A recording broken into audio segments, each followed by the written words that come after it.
ఈరోజు వంశీని అరెస్ట్ చేసిన తీరు, వంశీ మీద పెట్టిన ఫాల్స్ కేసు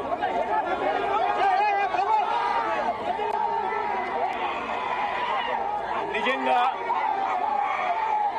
రాష్ట్రంలో దిగజారిపోయిన లా అండ్ ఆర్డర్ను వంశీ అరెస్టు అద్దం పడుతుంది. ఎందుకనంటే వంశీను అరెస్ట్ చేసిన తీరు ఒకసారి గమనించినట్టయితే అతి దారుణమైన law and order break down కనిపిస్తుంది. ఒకసారి గమనించినట్టయితే ఈ కేసులో గన్నవరం పార్టీ కార్యాలయంపై దాడి జరిగింది అని చెప్పి ఫిర్యాదు చేసిన సత్యవర్ధన్ అనే ఈ వ్యక్తి, గన్నవరం తెలుగుదేశం పార్టీ ఆఫీసులో కంప్యూటర్ ఆపరేటర్ గా పనిచేస్తా ఉన్న సత్యవర్ధన్ అనే ఈ వ్యక్తి, ఫిర్యాదు చేసిన ఇదే వ్యక్తి సాక్షాత్తు తానే జడ్జి గారి సమక్షంలో జడ్జి గారిచ్చిన సమన్లకు పోలీసుల ఆధ్వర్యంలో ఆ సమన్ను అందుకుని జడ్జి గారి దగ్గరికి వచ్చి జడ్జి గారితో తానిచ్చిన వాంగ్మూలాన్ని ఒకసారి గమనిస్తే ఆ వాంగ్మూలంలో ఆయన చెప్పిన మాటలు ఏమిటి, చివరికి ఈరోజు వంశీ మీద పెట్టిన ఫాల్స్ కేసు ఏమిటి, ఇదే సత్యకుమార్ అనే వ్యక్తి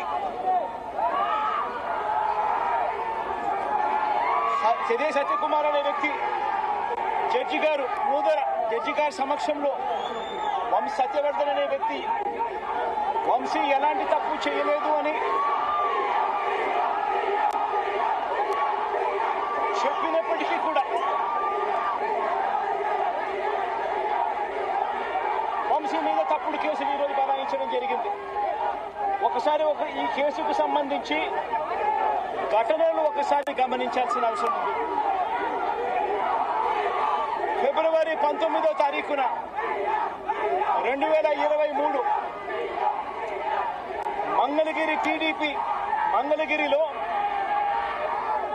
టీడీపీ హెడ్ ఆఫీసులో పట్టాభి అనే వ్యక్తి చేత వంశీ మీద భరించలేని విధంగా బూతులు తిట్టించారు చంద్రబాబు నాయుడు గారు. మంగళగిరి తెలుగుదేశం పార్టీ హెడ్ ఆఫీసులో ఫిబ్రవరి 19, 2023 పట్టాభి అనే వ్యక్తి రెచ్చగొడుతూ వంశీని తిడుతూ ఫిబ్రవరి 19వ తారీఖున తాను మాట్లాడిన మాటలు, ఫిబ్రవరి 19, 23 వాడో పిల్ల సైకో, నేనే గన్నవరం వెళ్తా, ఎవడేం పీకుతాడో చూస్తా, ఆ వంశీ సంగతి తేలిస్తా, నియోజకవర్గంలో నుంచి బయటకి విసిరేస్తా అంటూ గన్నవరం ఎమ్మెల్యే వల్లభనేని వంశీని రెచ్చగొట్టింది సాక్షాత్తు ఫిబ్రవరి 19వ తారీఖున ఇదే పట్టాభి అనే వ్యక్తి. అంతటితో ఆగకుండా ఫిబ్రవరి 20వ తారీఖున అంటే మరుసటి రోజు చంద్రబాబు గారు పట్టాభిని నేరుగా గన్నవరంకే పంపారు. గన్నవరంకే పంపి గన్నవరంలో ఆయన అక్కడికి వెళ్ళి గన్నవరంలో మళ్ళీ ప్రెస్ మీట్ పెట్టి మళ్ళీ వంశీని మళ్ళీ తిట్టి అదే గన్నవరంలో చుట్టుపక్కల ప్రాంతాల నుంచి తాను పోగేసిన మనుషులను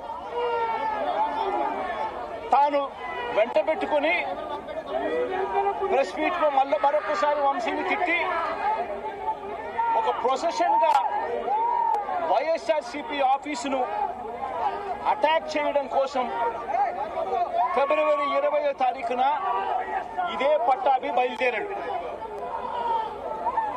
బయలుదేరిన ఈ ఘటనలో ఇదే పట్టాభి ఫిబ్రవరి 20వ తారీఖున వైసీపీ ఆఫీసుకు తాను మనుషులతో ప్రొసెషన్ గా తాను అక్కడికి వెళ్లి ఆ రోజు పార్టీ బయట ఉన్న ఒక దళిత సర్పంచ్ సీనయ్య అనే వ్యక్తిని కూడా పట్టాభి వాళ్ళ మనుషులు దాడి కూడా చేయడం జరిగింది. ఈ దాడి జరుగుతా ఉన్న నేపథ్యంలో ఉద్రిక్తతల మధ్య పోలీసులు కూడా నిర్వహించేదానికి విశ్వ ప్రయత్నం కూడా చేశారు. ఆ చేసిన విశ్వ ప్రయత్నంలో సిఐ కనకారావు, ఈయన కూడా దళితుడే, సిఐ కనకారావు తల పగలగొట్టి నిరోధించే కార్యక్రమంలో సిఐ కనకారావు తల కూడా ఇదే అల్లరి మూకలు పట్టాభి నేతృత్వంలో ఇదే అల్లరి మూకలు తల కూడా పగలగొట్టారు. ఇలాంటి ఉద్రిక్తతల మధ్య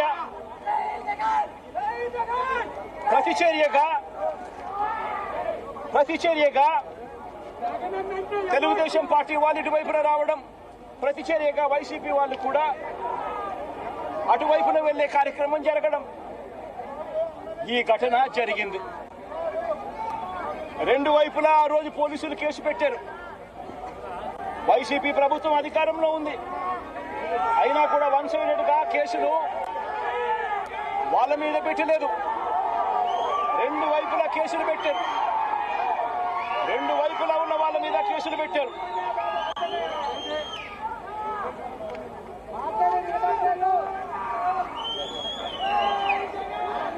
తర్వాత గన్నవరం ఘటనకు సంబంధించి అప్పటి పోలీసులు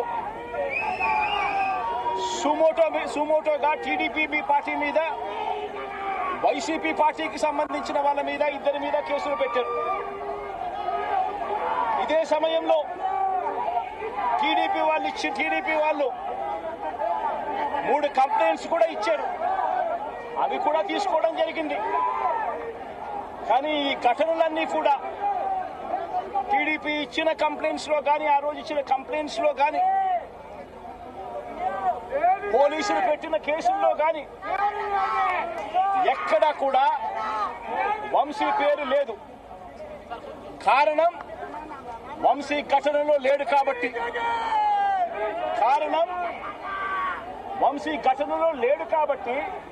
ఘటనా స్థలంలో తాను లేడు కాబట్టి వంశీ పేరు ఎక్కడ ఎవరు కూడా చెప్పలేదు. తెలుగుదేశం పార్టీ ఇచ్చిన కంప్లైంట్స్ లో కానీ, పోలీసులు పెట్టిన కేసుల్లో కానీ ఫిబ్రవరి 22వ తారీఖున, అంటే ఫిబ్రవరి 20వ తారీఖున ఇది జరిగింది. ఇది జరిగిన 2 రోజుల తర్వాత గన్నవరం టీడీపీ ఆఫీస్ ఆపరేటర్ గా, డేటా ఎంట్రీ ఆపరేటర్ గా పనిచేస్తా ఉన్న సత్యవర్ధన్ అనే ఈ దళిత యువకుడిని మంగళగిరిలోని టీడీపీ ఆఫీసుకు చంద్రబాబు నాయుడు గారు మనుషులను పిలిపించుకొని ఈ సత్యవర్ధన్ అనే వ్యక్తి ద్వారా మరో కంప్లైంట్ కూడా ఇప్పించారు. తెల్లటి కాగితం మీద ఆయనతో సంతకం తీసుకొని మరో కంప్లైంట్ కూడా ఇప్పించారు. దాని ఆధారంగా ఎస్సీ ఎస్టీ కేసు కూడా పెట్టారు. కానీ ఆ ఇచ్చిన ఆ కేసులో కూడా, ఆ సత్యవర్ధన్ ఇచ్చిన ఆ కేసులో కూడా అప్పటికి కూడా వంశీ పేరు ఎక్కడా కూడా లేదు. కారణం వంశీ అక్కడ లేడు కాబట్టి, ఘటనా స్థలంలో లేడు కాబట్టి. ఫిబ్రవరి 23వ తారీఖున సత్యవర్ధన్ నుంచి పోలీసులు ఫిబ్రవరి 23, 2023 పోలీసులు ఇదే సత్యవర్ధన్ దగ్గర నుంచి 161 స్టేట్మెంట్ కూడా తీసుకున్నారు.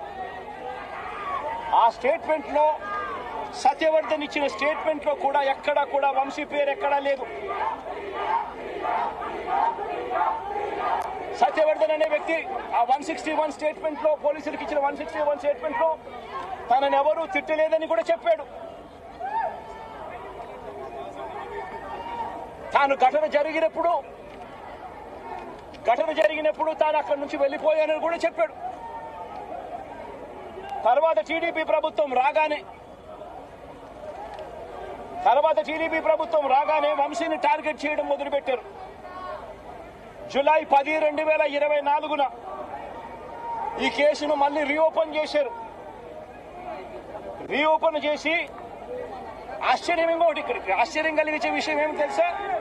ఇదే సత్యవర్ధన్ అనే వ్యక్తిని తెలుగుదేశం పార్టీ ప్రభుత్వం అధికారంలోకి వచ్చిన తర్వాత మళ్ళీ ఇదే సత్యవర్ధన్ అనే వ్యక్తి దగ్గర నుంచి మళ్ళీ 161 స్టేట్మెంట్ మళ్ళీ తీసుకున్నారు. రెండోసారి కేసు రీఓపెన్ చేసి తెలుగుదేశం పార్టీ అధికారంలోకి వచ్చిన తర్వాత ఆ రెండోసారి ఇచ్చిన 161 స్టేట్మెంట్ లో కూడా సత్యవర్ధన్ ఇవే మాటలే మాట్లాడాడు. నన్ను ఎవరు తిట్టలేదని, వంశీ అక్కడ లేడు అని, దాని ఘటనా స్థలం జరిగినప్పుడే తను అక్కడి నుంచి వెళ్ళిపోయాడు, అదే మాటలే మాట్లాడాడు. పోలీసులు చంద్రబాబు నాయుడు గారి ప్రభుత్వంలో తీసుకున్న 161 స్టేట్మెంట్ లో కూడా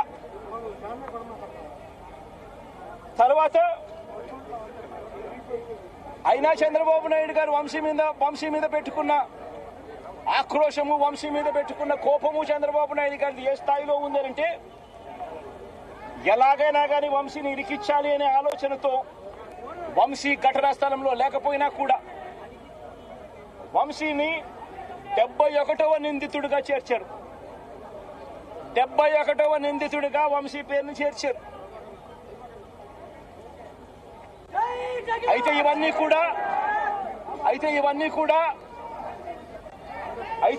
కూడా బెయిలబుల్ అఫెన్సులు కాబట్టి బెయిల్ కోసం వంశీ హైకోర్టుకు యాంటిసిపేటరీ బెయిల్ కోసం వంశీ హైకోర్టును ఆశ్రయించాడు. కాబట్టి చంద్రబాబు నాయుడు గారు ఎట్టి పరిస్థితుల్లోనూ వంశీని అరెస్ట్ చేయాలనే ఉద్దేశంతో, బెయిల్ రాకూడదు అన్న ఉద్దేశంతో చంద్రబాబు నాయుడు గారు కుట్రను ఇంకా ముందుకు తీసుకెళ్లారు. గన్నవరం పార్టీ ఆఫీసును తగలబెట్టే ప్రయత్నం చేశాడు అని చెప్పి మరో ఫాల్స్ కేసు ఒకటి బుక్ చేయడం మొదలుపెట్టాడు. తెలుగుదేశం పార్టీ ఆఫీస్ అట కాల్చే కార్యక్రమం అట జరిగింది అని చెప్పి ఏకంగా చంద్రబాబు నాయుడు గారు అనే వ్యక్తి మరో ఫాల్స్ కేసు, మరో కట్టుకథ అల్లాడు. ఆఫీసును తగలబెట్టే కార్యక్రమం చేసినప్పుడు ఆ ఆఫీసు ఎవరిది అని చెప్పి, ఆ ఆఫీసు ఎస్సీ ఎస్టీలకు సంబంధించిన ఆఫీస్ వారిదే ఓనర్లు అయితే అప్పుడు ఇది నాన్ బెయిలబుల్ సెక్షన్స్ కిందికి వస్తుంది, ఎస్సీ ఎస్టీ కేసు పెట్టొచ్చు అనే ఉద్దేశంతో ఏకంగా తెలుగుదేశం పార్టీ ఆఫీసు ఎస్సీ ఎస్టీలదని చెప్పి ఇంకో దొంగ కేసు, ఎస్టీ ఎస్టీలదే అని చెప్పి ఇంకొక దొంగ వాంగ్మూలాన్ని కూడా ఇచ్చేశారు ఇదే పెద్ద మనిషి చంద్రబాబు నాయుడు గారు. వాస్తవం ఏమిటంటే తెలుగుదేశం పార్టీ కాలబడింది లేదు. తెలుగుదేశం పార్టీ ఒక ఎస్సీ ఎస్టీకి సంబంధించిన వ్యక్తికి సంబంధించిన ఆఫీస్ బిల్డింగ్ కూడా కాదు. తెలుగుదేశం పార్టీ ఆఫీసు కడియాల సీతారామయ్య గారు అనే ఎస్సీ కాదు, ఎస్టీ కాదు, కనీసం బీసీ కూడా కాదు, చంద్రబాబు నాయుడు గారికి సంబంధించిన వ్యక్తి ఆయన బిల్డింగ్ అది. అంటే అక్కడ కూడా చంద్రబాబు నాయుడు గారు ఉద్దేశపూర్వకంగా వంశీకి బెయిల్ రాకూడదు అని నాన్ బెయిలబుల్ కేసు కింద దీన్ని మార్చాలి అనే ఉద్దేశంతో చేసిన మరో కుట్ర ప్రయత్నం.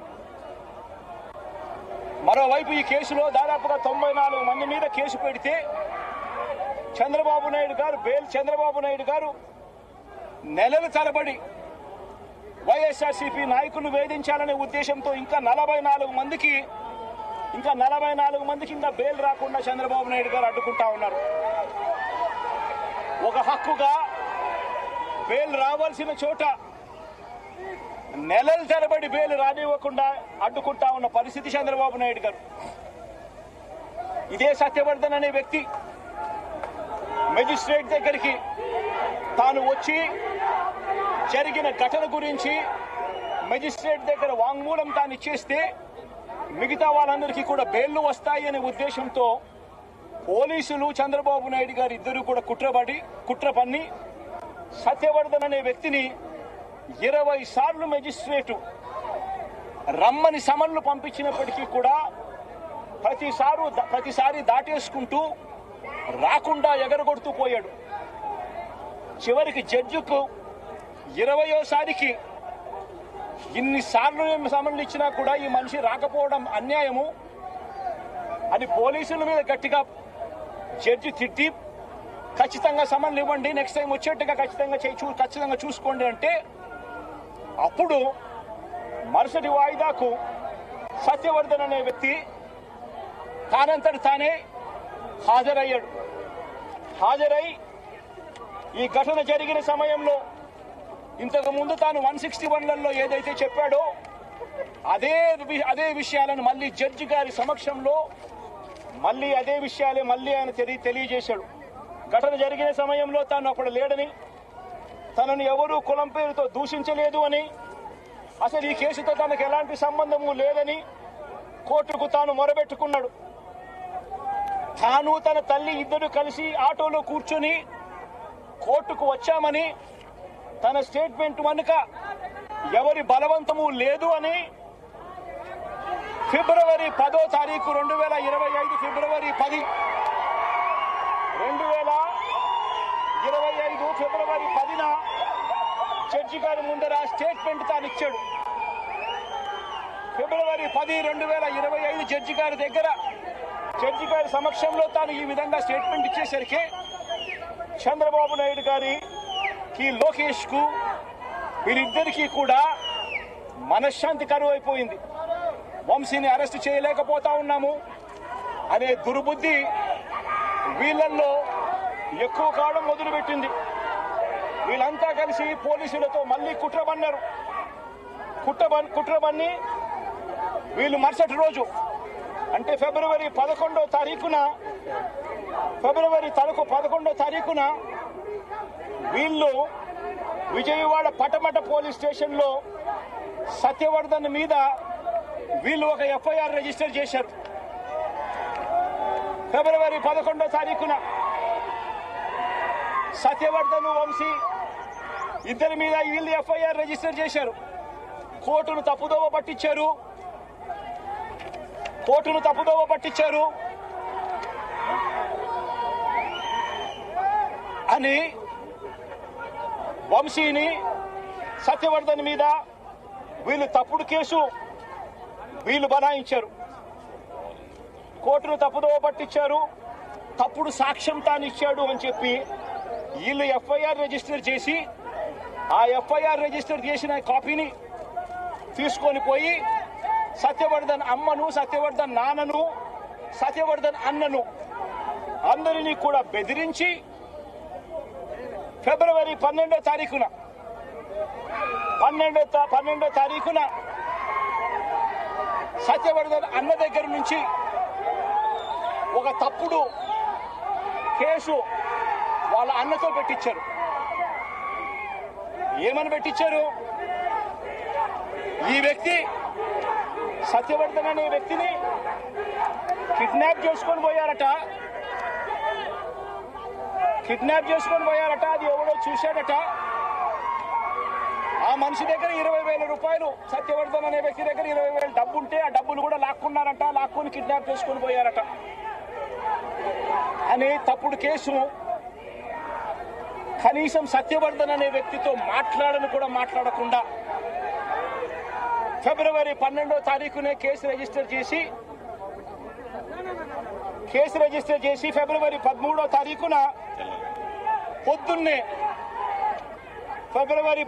తారీఖున పొద్దున్నే వంశీని అరెస్ట్ చేశారు. సత్యవర్ధన్ దగ్గర నుంచి స్టేట్మెంట్లు తీసుకునింది 13వ తేదీ సాయంత్రం, 13వ తేదీ రాత్రి, 13వ తేదీ సాయంత్రం. అంటే ఆయన దగ్గర ముందు స్టేట్మెంట్ కూడా తీసుకోకుండా వంశీని అరెస్ట్ చేయడం, ఆ వర్షన్ను మళ్ళా సత్యవర్ధన్ అనే వ్యక్తితో 13వ తారీఖు సాయంత్రం మళ్ళీ వంశీ ఇలా చేశాడని చెప్పించడం. అతి దారుణంగా లా అండ్ ఆర్డర్ ఏ స్థాయిలో ఉంది అని చెప్పడానికి ఇది ఒక పెద్ద నిదర్శనం. నిజంగా నేను చెప్తా ఉన్నా, ఒక మనిషి ఏదైనా తప్పు చేస్తే, తప్పు చేసిన ఆ వ్యక్తిని శిక్షిస్తే పోలీసులకు ఎవరికైనా గౌరవం ఉంటుంది. కానీ ఇవాళ జరుగుతూ ఉన్నది రాష్ట్రంలో ఏం జరుగుతూ ఉంది? నీకు నచ్చని వాడిని దొంగ సాక్ష్యాలు వీళ్ళే క్రియేట్ చేస్తా ఉన్నారు, దొంగ కేసులు వీళ్ళే పెడతా ఉన్నారు. దొంగ సాక్ష్యాలు, దొంగ కేసులు పెట్టి ఇల్లీగల్ గా మనుషులు తీసుకొని వచ్చి అరెస్ట్ చేస్తా ఉన్నారు. అరెస్టులు చేసి నెలలు జైళ్లలో పెట్టే కార్యక్రమాలు జరుగుతూ ఉంది. నిజంగా డెమోక్రసీ అన్నది ఏ స్థాయిలోకి దిగజారిపోయిందో చెప్పడానికి అందుకే వంశీ కేసు ఒక ఉదాహరణ అని చెప్తా ఉన్నా. ప్రజాస్వామ్యం నిజంగా ఏ స్థాయికి దిగజారిపోయింది అని అంటే, నిన్న కూడా చూసాం పిడుగురాళ్లలో మున్సిపాలిటీకి సంబంధించి అక్కడ జరిగిన మున్సిపల్ వైస్ చైర్మన్ ఎన్నుకునే ఎన్నిక పిడుగురాళ్లలో 33 మంది ఉంటే కార్పొరేటర్లు 33 మంది వైసీపీనే గెలిచింది. మరి తెలుగుదేశం పార్టీ కార్పొరేటర్ కనీసం ఒక్కడు కూడా లేకపోతే తెలుగుదేశం పార్టీ ఏకంగా పిడుగురాళ్ల వైస్ ప్రెసిడెన్సీ సీటు ఒక్క సభ్యుడు కూడా లేని ఆ సీటును వీళ్ళు సిగ్గు లేకుండా మేమే గెలుచుకున్నాము అని చెప్పుకుంటా ఉన్నారు అని అంటే, నిజంగా పోలీసులు అనే వాళ్ళు చంద్రబాబు నాయుడు గారి హయాంలో ఏ స్థాయికి దిగజారిపోయి ప్రజాస్వామ్యాన్ని కూలీ చేస్తా ఉన్నారని చెప్పడానికి నిదర్శనం. తిరుపతిలో 49 సీట్లకు 48 సీట్లు వైసీపీ గెలిచింది. తెలుగుదేశం పార్టీ గెలిచింది కేవలం ఒకే ఒక్క స్థానం. అటువంటి చోట డిప్యూటీ మేయర్ పోస్టు పోలీసుల ఆధ్వర్యంలో తెలుగుదేశం పార్టీ వాళ్ళు కార్పొరేటర్లను కిడ్నాప్ చేసుకుని, బస్సులో నుంచి కిడ్నాప్ చేసుకొని పోయి డిప్యూటీ మేయర్లను మేమే గెలుచుకున్నామని చెప్పి వాళ్ళు ప్రకటించుకుంటా ఉంటే, పోలీసులు ఏ స్థాయికి దిగజారిపోయినారు తెలుగుదేశం హయాంలో అని చెప్పడానికి ఇంకో నిదర్శనం. తుని నియోజకవర్గంలో 30 కార్పొరేటర్ల స్థానాలు 30కి 30 వైసీపీ గెలిచింది. తెలుగుదేశం పార్టీకి కనీసం ఒక్కడంటే ఒక్క అభ్యర్థి కూడా లేడు. మళ్ళీ అలాంటి చోట ఎన్నికలు జరిగితే, అలాంటి చోట వైస్ ప్రెసిడెన్సీని వయసును ఎన్నుకునే ఎన్నిక, వైస్ చైర్మన్ ఎన్నుకునే ఎన్నిక జరిగితే వైసీపీకి ఎలాగో వైసీపీ వాళ్ళను దౌర్జన్యం చేసి తీసుకునే పరిస్థితి లేకపోయేసరికి తెలుగుదేశం పార్టీ వాళ్ళు ఎన్నికనే పోస్ట్ పోన్ చేశారు. అంటే వీళ్ళకి అనుకూలమైన వాతావరణం వచ్చేదాకా ఎన్నికలు జరపరు. కోర్టు పర్యవేక్షణలో ఉన్న కేసులకు సంబంధించిన పరిస్థితులు ఇవి. పాలకొండలో కూడా అంతే. వైసీపీకి అందులో 17 ఉంటే తెలుగుదేశం పార్టీకి కేవలం 3. మళ్ళీ అక్కడ వైస్ ప్రెసిడెన్సీ అన్నది వైసీపీకి రావాలన్నా తెలుగుదేశం పార్టీకి రావాలన్నా, కానీ వీళ్ళకి అనుకూలత వచ్చేదాకా పోస్ట్ పోన్మెంట్లు. ఇలా ప్రతి సందర్భంలోనూ కూడా డెమోక్రసీని కూనీ చేస్తా ఉన్నారు. పోలీసులను వీళ్ళు ఇష్టానుసారంగా వాడుకుంటా ఉన్నారు. నేను ఇవాళ ఒకటే చెప్తా ఉన్నా, ప్రతి పోలీసు వ్యక్తికి కూడా చెప్తా ఉన్నా, మీ టోపీ మీద ఉన్న 3 సింహాలకు కనిపించే ఆ సింహాలకు సెల్యూట్ కొట్టడం మొదలుపెట్టండి. తెలుగుదేశం పార్టీ నాయకులకు సెల్యూట్ కొట్టడం మొదలుపెట్టి, వీళ్ళు చెప్పినట్టుగా చేయడం మొదలుపెట్టి, అన్యాయాలు చేయడం మొదలు పెడితే మాత్రం ఎల్లకాలము తెలుగుదేశం పార్టీ ప్రభుత్వమే ఉండదు అని చెప్పి ఇవాళ ప్రతి అధికారికి కూడా నేను తెలియజేస్తా ఉన్నా. రేపొద్దున మళ్ళీ మా అధికారం వస్తుంది. వచ్చినప్పుడు అన్యాయం చేసిన వీళ్ళందరినీ, వీళ్ళ అధికారులందరినీ, అన్యాయం చేసిన ఈ నాయకులందరినీ కూడా బట్టలు కూడా తీసి నిలబెడతామని చెప్పి కూడా ఈ సందర్భంగా తెలియజేస్తా ఉన్నాను. ఎవడిని వదిలిపెట్టేది ఉండదు. ఇదే వంశీని అరెస్ట్ చేసేటప్పుడు సిఐ అన్నాడట, నేను 1.5 సంవత్సరంలో రిటైర్ అయిపోతాను అని చెప్పి. రిటైర్ అయిపోయినా కూడా, సప్త సముద్రాల అవతల ఉన్నా కూడా మొత్తం అందరినీ కూడా పిలిపిస్తామని చెప్పి కూడా ఈ సందర్భంగా చెప్తా ఉన్నా. చట్టం ముందు నిలబడేట్టుగా చేస్తాం, బట్టలు ఊడదీస్తాం, న్యాయం జరిగేట్టుగా చేస్తాం అని ప్రతి ఒక్కరికి కూడా తెలియజేస్తా ఉన్నాం. ఈ మాదిరిగా అన్యాయం చేయడం మొదలు పెడితే మాత్రం ఖచ్చితంగా ప్రజలు దేవుడు ఇద్దరు కూడా వీళ్ళను శిక్షించే కార్యక్రమం ఖచ్చితంగా జరుగుతుందని చెప్పి సందర్భంగా మరొక్కసారి వీళ్ళందరికీ కూడా చెప్తా ఉన్నాం. అన్యాయంలో భాగస్వాములు కావద్దండి. మీ టోపీ మీద ఉన్న సింహాలను గౌరవించండి, వాటికి సెల్యూట్ కొట్టండి, మీ వ్యక్తిత్వాన్ని కాపాడుకోండి అని చెప్పి ఈ ప్రతి అధికారికి కూడా ఈ సందర్భంగా తెలియజేస్తా ఉన్నాం. సెలెక్టివ్ గా కొంతమంది లీడర్స్ ని టార్గెట్ చేసి అరెస్ట్ చేస్తున్నారు. దాన్ని ఎట్లా చూస్తారు? మన పేరుని కానీ ఇవాళ ఉంచి ఇటీవల కొంతమంది అరెస్ట్ నంది సురేష్ ఇట్లా దాన్ని ఎలా చూడాలి? ప్రజాస్వామ్యం కూలిపోతా ఉంది అని చెప్పడానికి ఇవన్నీ నిదర్శనాలు. ప్రతి కేసు ఇల్లీగల్ కేసే. ప్రతి కేసులోనూ కూడా వీళ్ళే బెదిరిస్తా ఉన్నారు, అవతలోడు బెదిరిస్తా ఉన్నాడు అని చెప్పి వీళ్ళే కేసులు పెడతా ఉన్నారు. అసలు బెదిరించేది ఎవరిని బెదిరిస్తా ఉన్నారు?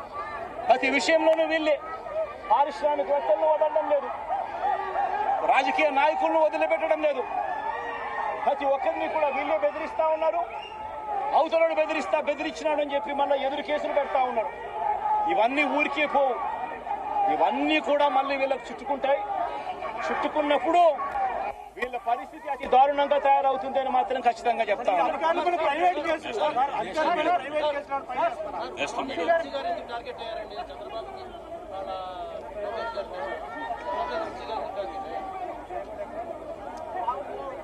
వంశీని ఎందుకు టార్గెట్ చేస్తా ఉన్నారు అనేది చంద్రబాబు నాయుడు గారికి వంశీని చూస్తే తన సామాజిక వర్గం నుంచి ఒక వ్యక్తి ఎదుగుతున్నాడు, చంద్రబాబు నాయుడు గారి కన్నా గ్లామరస్ గా ఉన్నాడు, లోకేష్ గారి కన్నా గ్లామరస్ గా ఉన్నాడు, ఒక మనిషి ఎదుగుతున్నాడు అని అంటే తట్టుకోలేడు తన సామాజిక వర్గంలోనే. అందుకనే కొడాలి నాని చూసినా ఆ మనిషికి జీర్ణించుకోలేని ఆక్రోశము, వంశీని చూసినా కూడా జీర్ణించుకోలేని ఆక్రోశము. ఎందుకంటే చంద్రబాబు నాయుడు గారి కన్నా చక్కగా ఉంటారు కాబట్టి వీళ్ళిద్దరు. అవినాష్ కూడా పాపం ఎప్పుడో ఒకసారి టార్గెట్ అవుతాడు, ఎందుకంటే లోకేష్ కన్నా చక్కగా ఉన్నాడు కాబట్టి. ఇది చంద్రబాబు నాయుడు గారి మనస్తత్వం. ఆయన కొడుకు ఆ సామాజిక వర్గంలో వాళ్ళు మాత్రమే లీడర్లు.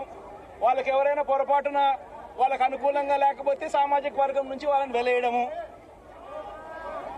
ఇదే చంద్రబాబు నాయుడు గారు, రామోజీరావు, ఆంధ్రజ్యోతి రాధాకృష్ణ, TV5 వీళ్ళు ముగ్గురు. నిజంగా ఇది ఒక మాఫియా రాజ్యం. చంద్రబాబు నాయుడు అనే వ్యక్తిని ముఖ్యమంత్రిగా చేయడం కోసం, చంద్రబాబు నాయుడు అనే వ్యక్తికి ఓట్లు వేయించడం కోసం ఒక మాఫియా సామ్రాజ్యం వీళ్ళంతా. ఆ మాఫియా సామ్రాజ్యంలో ఎవరైనా చంద్రబాబు నాయుడు గారికి వ్యతిరేకంగా వాళ్ళ సామాజిక వర్గంలో ఈ అవినాష్ గాని, నాని గాని, వంశీ గాని ఇలాంటి వాళ్ళు ఎవరైనా నిలబడితే, పాప మా శంకర్రావు గాని, మా బ్రహ్మనాయుడు గాని ఇటువంటి వాళ్ళు ఎవరైనా నిలబడితే అంతే, వాళ్ళ సామాజిక వర్గంలో తప్పు పుట్టారు, వాళ్ళ అన్యాయస్తులు అని వాళ్ళ మీద తప్పుడు కేసులు పెట్టడం, వాళ్ళ మీద ఇల్లీగల్ అరెస్ట్ చేయించడం, వాళ్ళ మీద బురద జల్లడం, వాళ్ళని ట్రోల్ చేయించడము, ఇవన్నీ కూడా చంద్రబాబు నాయుడు గారి నైజం, లోకేష్ గారి నైజం చూపిస్తుంది. ఇవన్నీ కూడా